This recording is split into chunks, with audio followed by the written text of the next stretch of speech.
Hello everybody, and welcome to Bank of Ireland Rank Labs, where my name is Kieran Redmond, Bank of Ireland manager down at College Green, so it's very different to College Green. We're a bit dated down at College Green.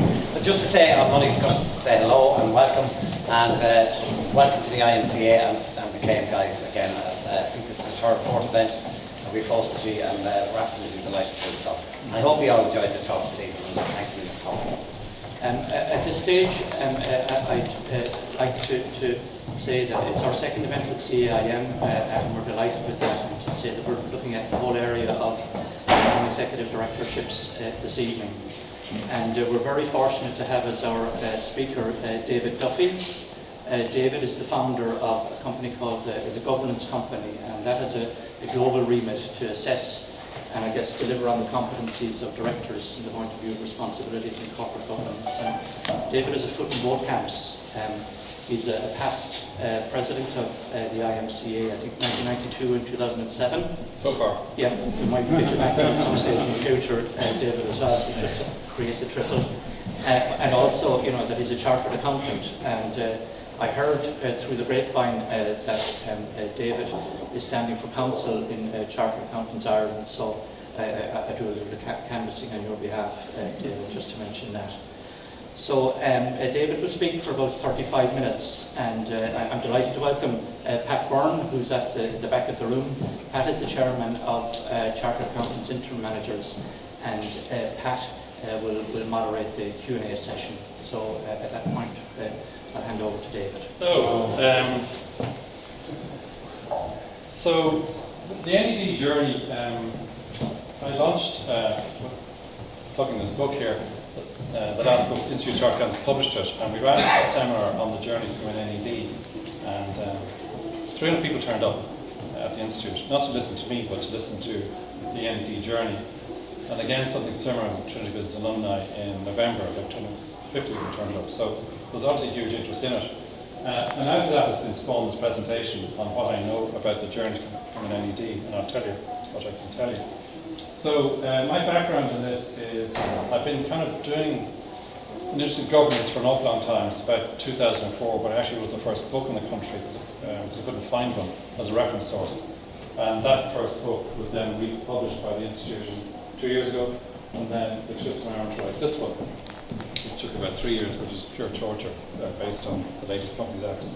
And we produce some research in the governance company as well each year, just what's going on in the world. My colleague Sam over here with the last one. So I've done about 100 board reviews, which is the input into these things here. I've done about 10 boards, commercial, non-commercial, sport, professional, all the usual stuff. I was on the board of this twice, and the president twice. And of course, you learn as you go with these things, and you begin to sort of spot the warning signs of stuff you should get involved in and not involved in. So we do a thing called NED Talks, that's non-executive director talks, and that's just a different way of having discussions on governance. And the first one was in Davies before Christmas. And we've got a survey coming out, the DNA, the Director of the Future, with Odgers, the headhunt company. And we have an online program to develop and assess director competence. And that's lots of analytics behind that, and that's what our global ambition is to be the player in that field. So why become an NED? I mean, there's many reasons why you shouldn't. First of all, you get to meet egos, you get to meet people who are dysfunctional around boardroom tables.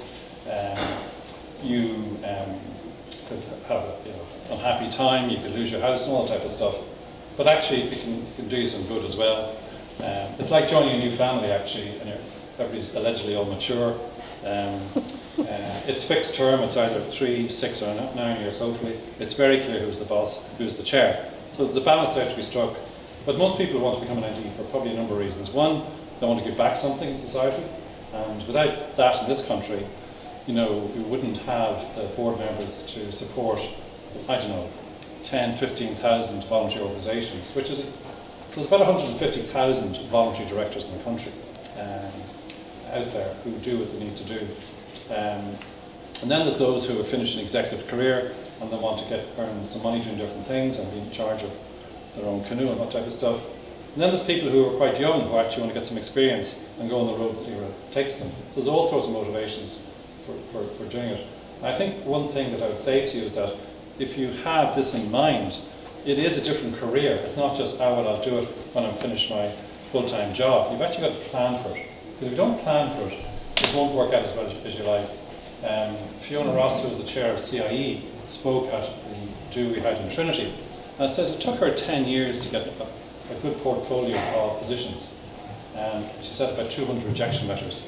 And she works in the UK and Ireland now. She said it took 10 years to get there. But she didn't plan it in advance.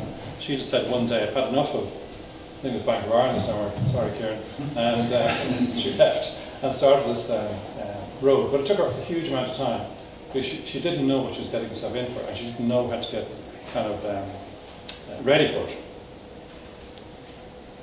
All right. So what I've learned in doing these talks and talking to people is that the whole NED space is it's ad hoc. You know, where do you go to? Who do you phone if you want to come in NED? It's not clear. What gate do I go through? How do I get objective advice? And generally, it's reasonably ad hoc out there. Now, there's lots of great organisations out there. You've got the IOD, you've got the education institutions, and all the rest of it. But there's no one place to go to say and get some independent objective advice. There's headhunters. Will it be objective? Maybe yes, maybe no. They're there to sell you as a product, if you're worth selling. So I categorise it as kind of the cottage industry at the moment, and it's not dissimilar in other countries as well. Generally, there's no job description. So if you want to become an NED, you might get something put in front of you that can be straight off the internet, or it could be quite polished. So if it's a PLC, or a private company, or even a state board, it might be slightly more sophisticated. But if you're going to the board of a voluntary organisation, that's likely less sophisticated. So you don't actually know what job you're signing up to. And that's really important that you do know that. And we'll come a little bit later as to what the sort of question you should ask before you do sign up to anything. So no job description. I'll cover that in a sec.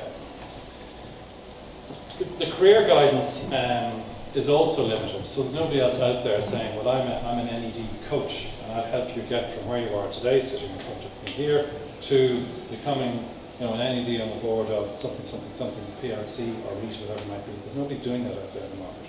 And that's a huge deficit.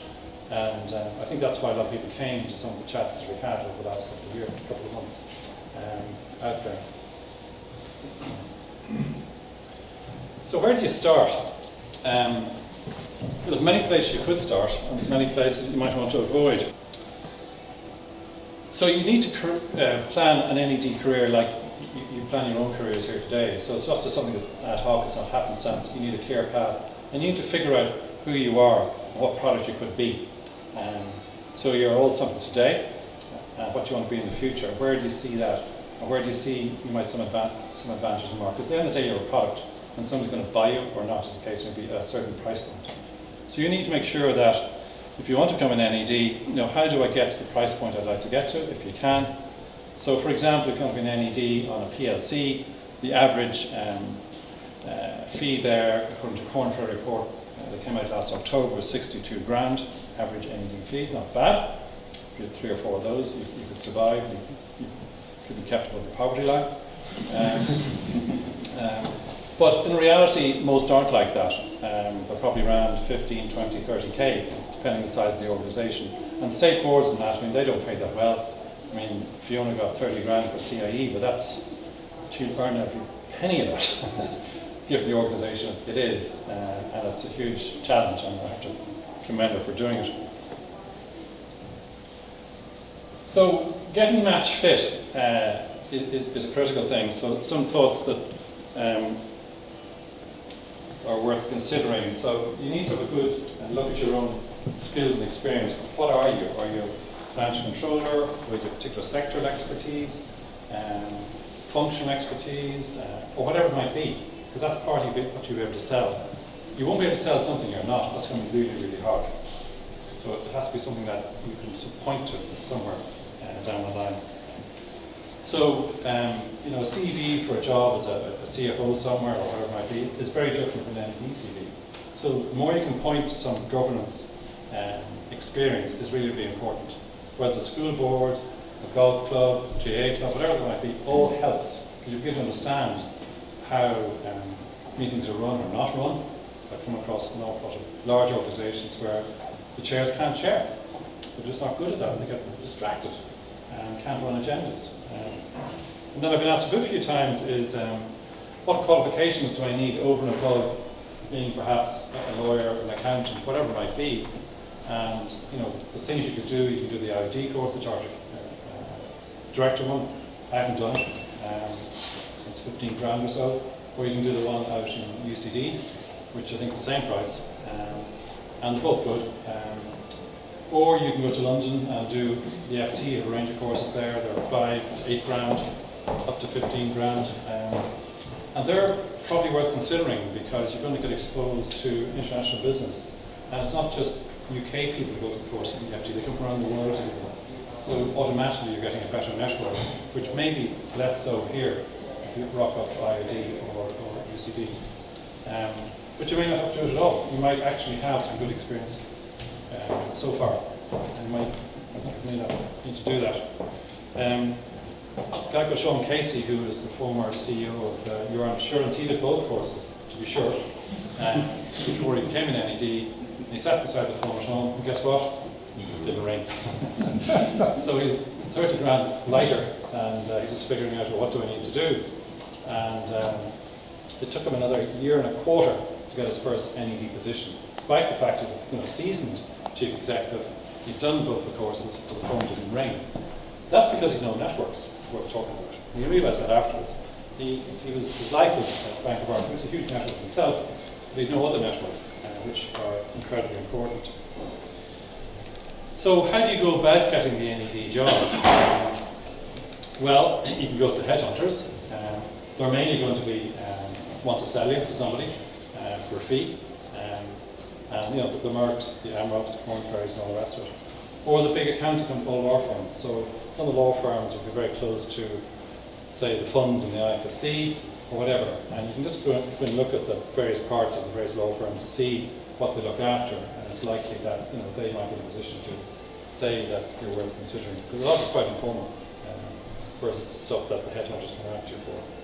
And there's lots of them out there. The Institute of Chartered Accountants, I think, has some embryonic matchmaking service. I'm not that aware of it. The Institute Director of the Boardroom Centre. And then Board Match for the voluntary sector is very good, very polished.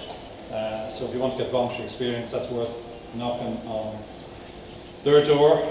It's all automated, it's very professional, and it's well done.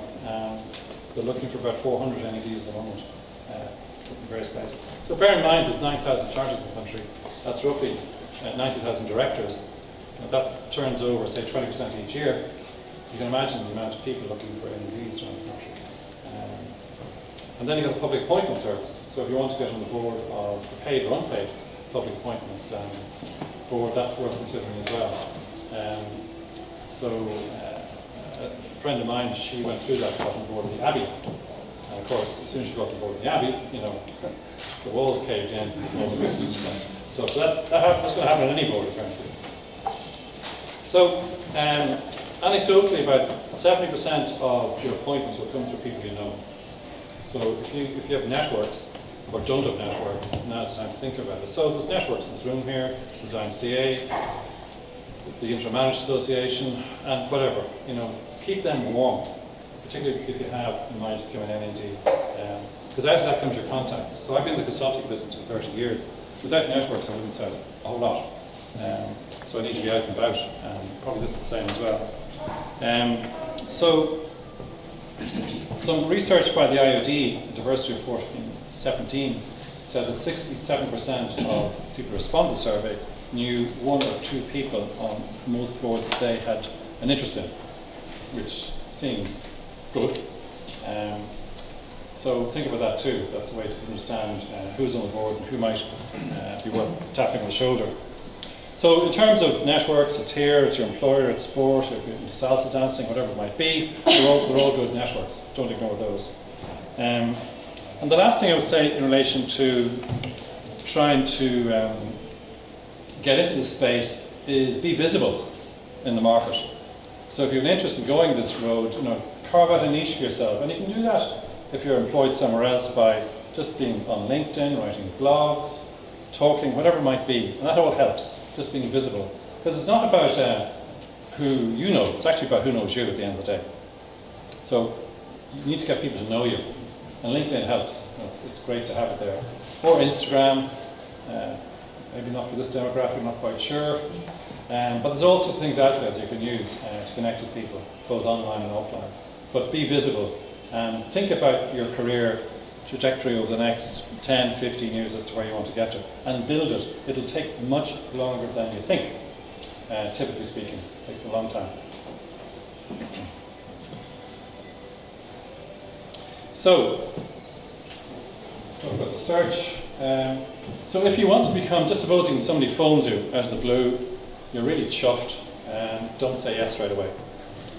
Take a big deep breath and say, and Phil, you call me, can we meet for coffee and chat about it? There's so many people say yes straight away and regret it quite quickly because they've said yes to something they shouldn't have said yes to. So the sorts of things you should ask about in a company might be, if it's online, you can go and see it. If they're the directors there, you might know some of them. And you want to know what type of legal entity it is. Is it incorporated? A lot of sporting bodies aren't incorporated, they're just associations. So if you end up on board of a sporting body, they are viewed as not incorporated. A lot of rugby clubs aren't GA clubs, so just be careful getting on an unincorporated body because you're totally at risk. And your assets are at risk too. Because somebody's going to come after you and spray a gun if something goes wrong. So I'd always Google the company. I would Google the individual directors to see what comes up, and I'd Google past directors to see what's said about them. And also try and find out, if you can, or get close to directors who left recently, or senior executives who left recently, to see what's going on in the boardroom. It's very hard to know. I mean, I've done all these boardrooms reviews, but I don't actually know what it feels and smells like in the boardroom because you're not there. So you need to understand that. What's the atmosphere like? And what's the quality of the chair like? Is it positive? Is it constructive? Or is it toxic? It doesn't take much to go from one to the other if the leadership isn't right or the right people aren't on the boardroom table. And then get into, go to the CRO, look at their accounts if you can. And if you get a bit closer, then you might want to look at, well, is it a regulated body? So if it's a charity, of course they are. And they have certain obligations now, which are going to be mandatory in a couple of years' time, to do. So you as a director need to know that. If it's a PLC, well, it's the FRC. So if it's regulation, you need to know what are your obligations.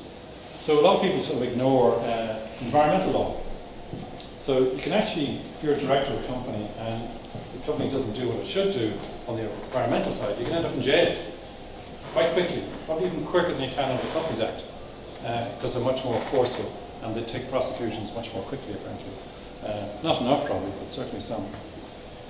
So try and hold the financials, get their strat plan if they have one. If they don't, that's a warning sign. If they don't have one, that'll be a concern. Their governance handbook, they have one of those. So if they don't have a strat plan and they don't have a governance handbook, there are two warning signs to me. They're not organised and they're not actually, they don't have the tools to try and encourage good people to come in the door. And then you can go through a laundry list of stuff. The closer you get, and they want you a bit more, you can ask, well, can I see the manager of accounts, please? Are they any good at budgeting? Have they met their forecast the last couple of years? Are they making money? What are their bank facilities like? And that depends on the organisation. I was asked to do a review of a set of accounts for a particular organisation a little while ago, and they want to give money to somebody else, and it was passing through our organisation. And I found out the organisation that they want to put the money into is insolvent, and it was passing through our organisation, which would have enormous brand damage. But we said, you can't take the money, because the place you're going to put it is insolvent. They did it anyway, and it survived, for whatever reason. I don't know. In the news, I mean, I'd imagine if the head of Scouting Ireland came along to you today and say, would you like to come on our board, you'd probably think, twice about it. Despite the fact that actually now we're a really good board, compared to where they were a little while ago. So there's lots of stuff there.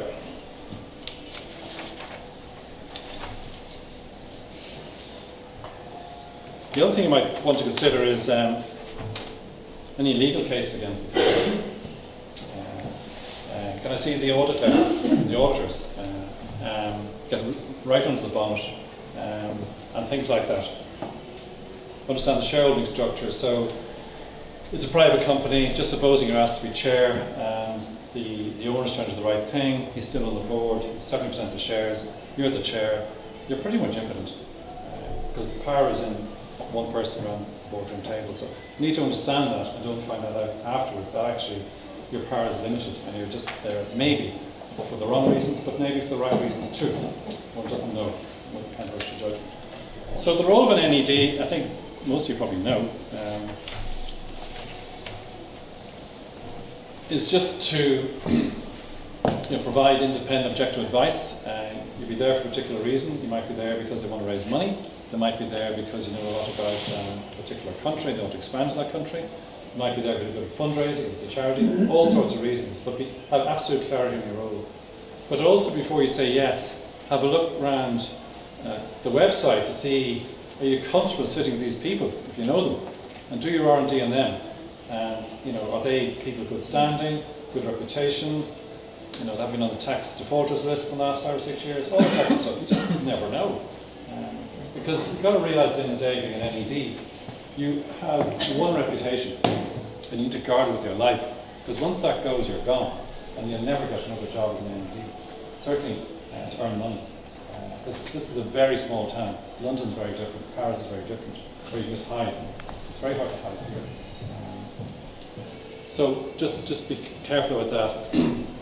And I think in NED, the phrase is independence of state of mind. So if you're an NED, you need to be independent. And you mustn't get swept away by, well, that's the way it's always been done.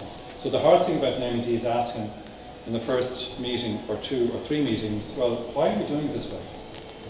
Somebody says, well, we've always done it that way. So you must be really comfortable and confident to ask what you think are daft questions, but it could be bloody good questions, because you can just see, well, that just doesn't make sense to me, given your expertise. You might have worked in really well-organised companies, you might have a good governance background or whatever. So that's what you're there for.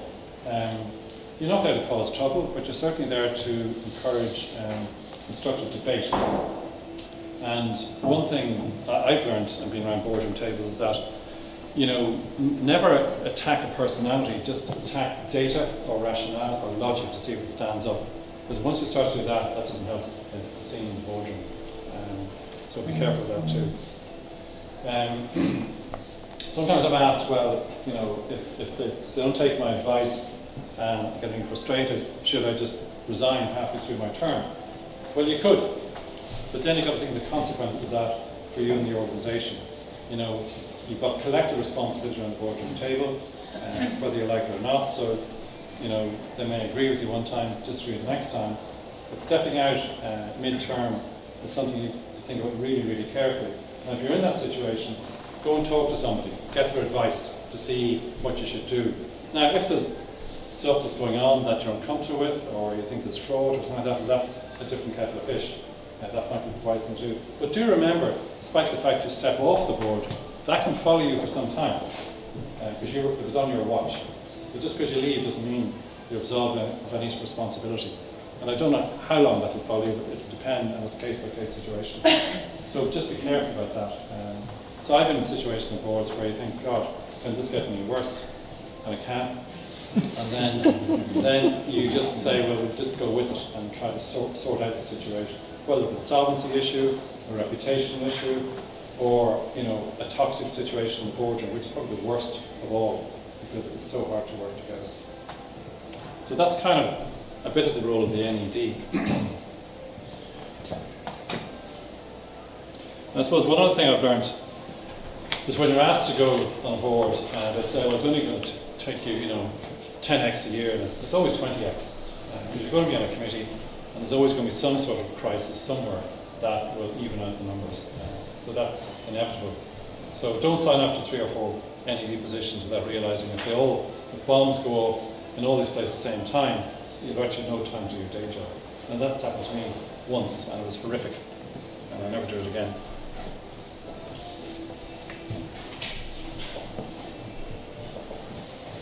The other thing, which I probably don't have to tell you about here is a good NED just puts his nose in but keeps their fingers out of what's going on day to day. So a good NED knows the dividing line between the role of the board and the role of the executive. And in a lot of voluntary organisations, this is a big difficulty because a lot of people come on voluntary boards. They have really good operational experience sometimes, but not experience at a strategy or policy level. And they struggle here. Sometimes the chairs struggle to manage the people around the boardroom table because they're getting too involved in the nitty-gritty. I was in a board a few years ago where the chairman got involved in the website design. The chairman, he shouldn't go there. He just demands stuff. We're trying to persuade him it wasn't good use of his time, very difficult, which was an issue with his chair. So a good chair is really important. And if this happens on a regular basis, that somebody's getting too involved, the chair needs to speak to that person to make sure it doesn't happen on a regular basis. Because just antagonise the executive, and that can just not help the relationship between the executive and the board. It happens, more often than you think. Time commitment to the board, you'll be on at least one committee somewhere because of your particular expertise. And that's good experience. So I'd always grasp the opportunity, by the way. I'm not trying to be negative here. Just make sure it's the right opportunity for you. And if you have a plan about being an NED, does it all stack up with where you want to get to? Whether it's paid or unpaid doesn't really matter. And there's some fantastic opportunities out there at the moment. Some with big, like the concerns, the goals, and you learn a huge amount being on some of these committees or these boards, or even smaller ones, if they're well chaired. So if you're asking about or concerned about boards, try and find out the quality of the chair, because that tells a lot about an organisation. Is he or she any good? Are they good at running meetings? Are they good at keeping meetings to time? I mean, I very seldom see an agenda that has time slots on it, saying, well, we're spending 10 minutes on this, and we're spending 20 minutes on this, and that's one way of controlling the agenda. That doesn't happen half as much as it should. And also, most boards don't spend half enough time in the future. It's generally rooted in the present or operational stuff. So you want to see that. So if you get the opportunity to look at kind of 10 agendas over the last year, how has the time been spent? Give you some sense of where you can make a difference, particularly on the strategy stuff. So I've said this already. You've won reputation. Don't lose it. I hope that was helpful. So Q&A. So thanks very much, David, and thanks for everyone for showing up. So I'm just going to just move us along, field a few questions that you have from David, but maybe I might start because I kind of was lucky in that Dennis decided on the topic and got David involved. So thanks to that, Dennis, because I decided a couple of months ago that I'd try and chase my first NED role. The only thing I got slightly wrong is I had a shortlist interview for my first state board this morning, so I didn't get the timing quite right on the hearing the presentation for myself. So on the broader thing, I suppose one thing that's energized me as I've looked at the idea of the career, David, is, I mean, we can sometimes in our executive role end up on, particularly people are in financial services, with executive directorships, and it's more part of the day job. Do you see any pertinence to whether or not you've done those kind of roles when you go to do the actual independent NED? Do they? You've had board of exposures, that all helps. You can't do any harm. You'll have been exposed to things that work and don't work. So yeah, I'd advocate that. Okay. Absolutely. And then in terms of the due diligence, I remember I was asked once, just in terms of, don't be flattered, I was asked once to join a board of a reasonable startup, and unfortunately I got the timing wrong in that I accepted a part-time chief executive / finance director role for the startup, and then did my due diligence more properly, only to conclude that based on the funder of the initiative, we were never going to get a banking license, and had to call it off then. So I really would commend people in terms of, the flattery and the enthusiasm. You've really got to do your due diligence before you make a commitment, because it's very tricky to reverse out of the situation. So listen, that was my little selfish couple of bits, but could we open it up as regards any questions arising from the floor? Most companies do carry insurance for a board. Yeah. I think that'll be very important to check out. Yeah, I mean, it's generally the first thing you probably ask, is there D&O insurance cover? Generally it's fine, but I was talking to a lady recently, she's on the board of a very large charity, and she'd never heard of D&O insurance. No, she was commercially quite savvy, just didn't know that these things existed. It wasn't because she wasn't smart, just didn't know. As it happened, they did have insurance, but they shouldn't have to ask about it. Otherwise they cover adequate. Yeah. How can you guard against being duped as a director? There's turmoil in operations, and that never gets communicated to the directors. Before you sign up? Or as you are an existing name. I think it's, well, the quality of the data coming to the board must be needs to be kind of semi-forensic in that you're getting data right from the operations of the business, whatever that might be, against budget, against target, against last year. And the strat plan and the annual business plan and budget, that actually should drive the information onto the board, as you go through the strat plan. But I mean, the big thing in Wells Fargo a couple of years ago where they're opening all these accounts called the Mr. Motivator account it was called, and they opened lots of them because the people were sent it the wrong way in Salesforce in Wells Fargo. And the board had no idea what was going on. And the CEO was also the chair and lost his job. And then they appointed the CFO as the CEO and the chair again. So never mind. So it's hard to know. But that's where you need to ask really good questions. But also walk around the place. I mean, a pal of mine was on the board of CRH and they brought him on a 2-week tour of plants around the world to make sure they understood what was going on at the grassroots level. Well, that's where the issue of how much you kind of probe or you're at risk of being accused of sort of getting involved in management. Oh no, just asking questions, not managing. Yeah. And for the data, ask the information. I mean, I'm a great believer. If there's any doubt around the boardroom table, and and the executives advocating something, I say, well, show me the evidence. I want more. I mean, if it gets to the stage now, you don't believe what they say, which is not a good place to be. Can you show me some evidence that this is true? Whether it's new customer acquisition or bank facilities or whatever it might be. Show me the evidence. Show me the evidence. There's always evidence. You obviously need to understand the underlying business as a non-executive director. Yeah.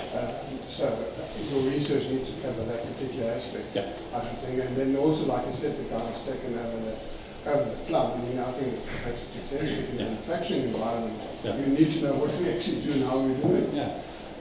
So from that perspective, I think it's very important that you go there where you've got some knowledge of the activity. And you might be hired because you know that particular sector, so you know how they make concrete blocks or whatever it might be. And that can be, you mightn't have to have a huge background in corporate governance, but you know a particular industry.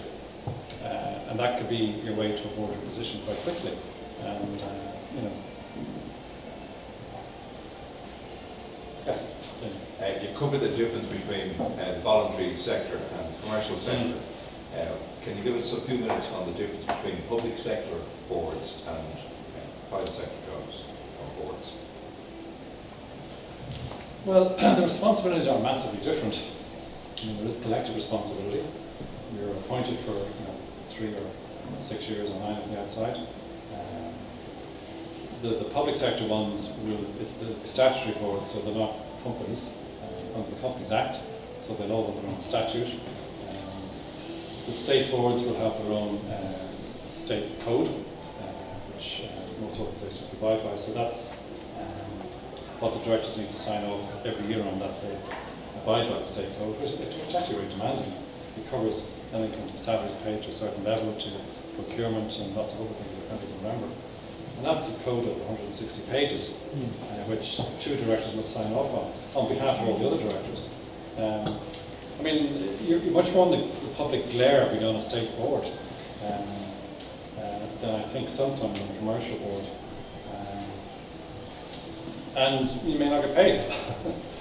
Most of them don't get paid. You're there to give back in some shape or form. There's some incredibly well run state boards. I've done a lot of reviews of state boards. A lot.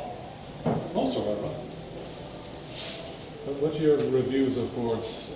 Can you describe that process and what you do? Well, the process we use, there's an online survey for the directors. About 80 or 90 questions, plus all sorts of headings: strategy, constitution, ethics, values, adherence to compliance, all sorts of stuff. There's one for the management team as well, slightly different. I need to do them all individually and compare it against best practice of a code that might be in place. Disappear into a room with a hot towel and a bottle of wine, and then try and figure out how they can improve. But I can write down now 4 or 5 things that generally you see in board reviews. Don't spend enough time on strategy. Risk is generally not that well focused on. Board renewal is not what it should be.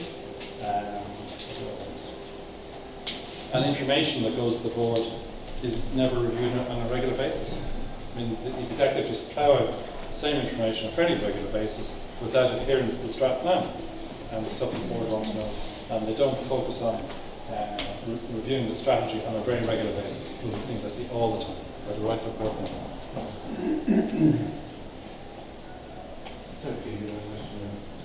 David, the role of the chair. Yeah. Any good recommendations on training or well, the first thing I would say that it's always better to become a chair from within the NEDs around the board, because you know the organisation. As opposed to parachuting, that's higher risk.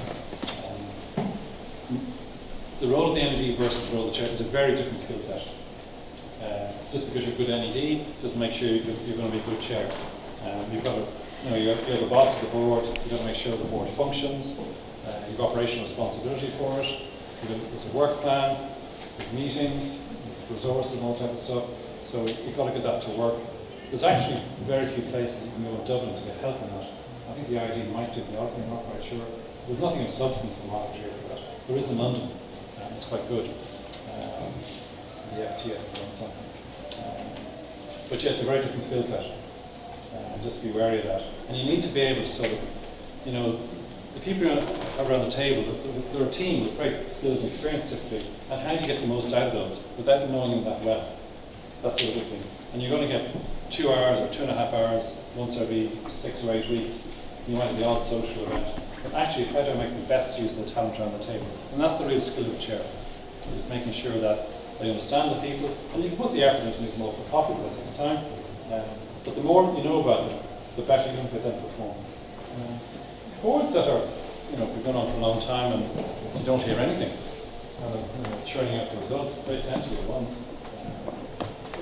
Boards have blips every now and again, or organisations have blips, because of their business or the competitive landscape or whatever. I wouldn't like to point to any one in particular, but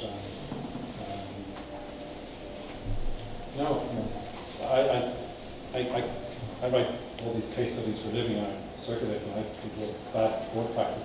It's actually hard to find organisations because you don't know about them with good board practice, because you never hear about them. David, I just had one experience, and I won't go into the details because it's quite a tricky one, but where there was actually, just in terms of, it was under the code of conduct for public service entities, and there was a reasonable friction between what the chairman and the board felt where they needed to intervene versus the executive and the director and the executive. And particularly, I think it seemed to be, and maybe it's the risk area that exercises everyone the most, is around reputation or risk. This entity happened to have had 1 or 2 reputation, bullying cases or whatever. Have you any experience or advice as regards how you manage the executive versus non-executive when the pressure is on and the heat is up? I have seen a situation with a well-known organisation, it's a non-profit, where the ambition of the management team was ahead of the ambition of the board.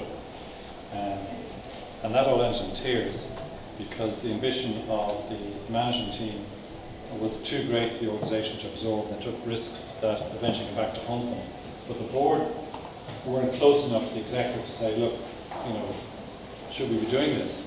And there wasn't a good strategic plan. There was a plan, but it wasn't a good one. And the board weren't really connected to the executive to say, look, we need to talk about this.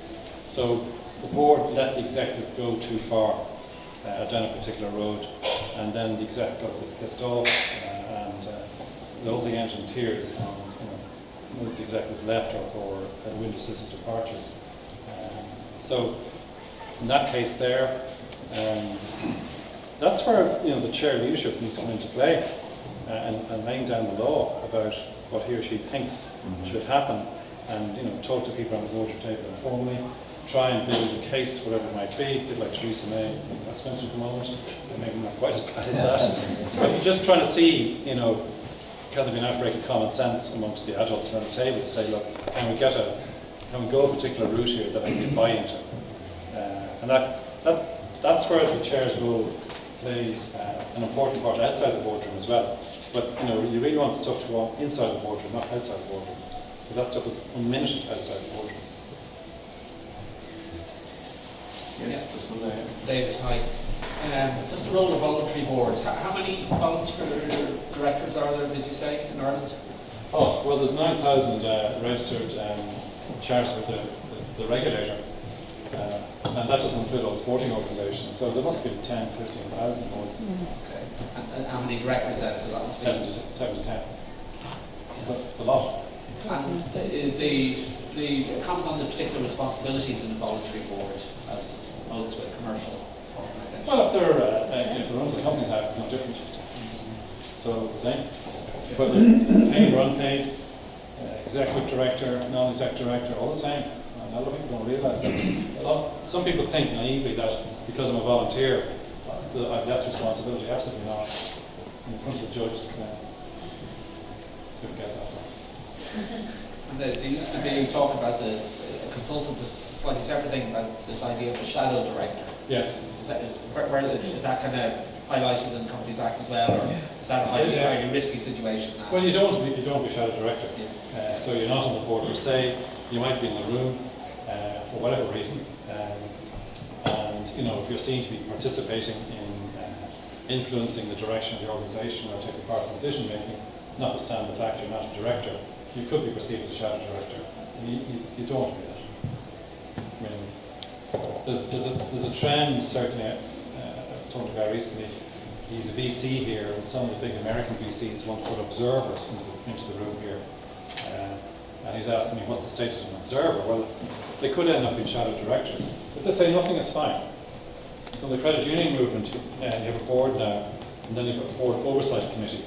And they sit in the room with the credit union board to see if they're carrying out their job. And they have to write a report to their members at the end of the year. It's fine, I haven't seen that before. But they can't say anything. No, they just observe. Just on the shadow directors, how do you avoid it? If you're the senior finance person in an organisation and you're not the statutory director, what would you suggest to do in that situation? Well, it's the board to make the decisions. And all you can do is provide information to help them make decisions. But if you're the CFO and say you're not on the board essentially, what would you are effective. You can't become a shadow director, can't you? You just need to be careful. I think, you're not there to make decisions, so the board should have the dialogue amongst themselves. You may or may not be in the room. So if they want to make a decision and you're concerned about that, you'd say, well, I've given you the information, maybe it's appropriate now, I withdraw. But you talk to the chair about that in advance if you have a concern about that. That's what I would do. Say, look, I'm a bit concerned here, they're asking too much for my opinion, particularly if it's an inexperienced board or it's a large voluntary organisation where they don't actually understand the subtleties of shadow directors, exec, non-exec directors, and all that type of stuff. I would just get your lines clear. It's just that as a CFO, in today's world, there's so much more responsibilities, and it can be very easy to cross that line. Yeah, I just think you need to manage it. Okay.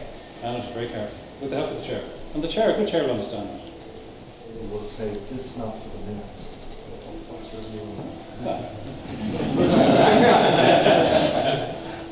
Well, it may be okay. It could be something light-hearted, or may not. Well, I think you need to know what it is, and then decide if it should be mentioned or not. And if everybody else thinks that it shouldn't be minuted and you think it should, you would say, well, I'd like it noted in the minutes. Feel strongly about it, and it just reads it's there. Because at the end of the day, remember, worst case scenario, the minutes end up on the front page of the Irish Times. So when I'm advising anybody in writing minutes, you always have to assume the front page of the Irish Times. Because they're a legal document, they end up in court, and what's in it will be put before the court. So they need to be really well written. So if you don't agree with something, I would just make sure it's noted. And it wouldn't be out of normal. It wouldn't be out of normal. Okay, one last one, John, and then we might leave it. You talked earlier about a governance handbook. Yes. And if you have one that you might be something to be wary of, at what level of size of the business would you expect there to be a governance handbook? Well, if you're asked to become an NED, the business is probably of some scale. But it mightn't be huge. It might be kind of 20, 30 people. A governance handbook isn't Einstein stuff. It just had terms of reference for committees, matters reserved for the board, clarity on the role of the chair, clarity on the NED, clarity on the CEO, the strat plan should be in it, and things like that. I mean, if you just Google it, you'll just find out. In fact, a lot of charities have it on their website, what the governance handbook looks like. Some are quite big, some are quite small. But if they have one, that's a good sign. I mean, they're all different. Okay, folks, thanks very much, David. I think we might just, there's a couple of little things myself and Dennis wish to do before we break from networking, and we don't want to keep you long. So maybe David, I say thank you very much and I'll show you appreciation.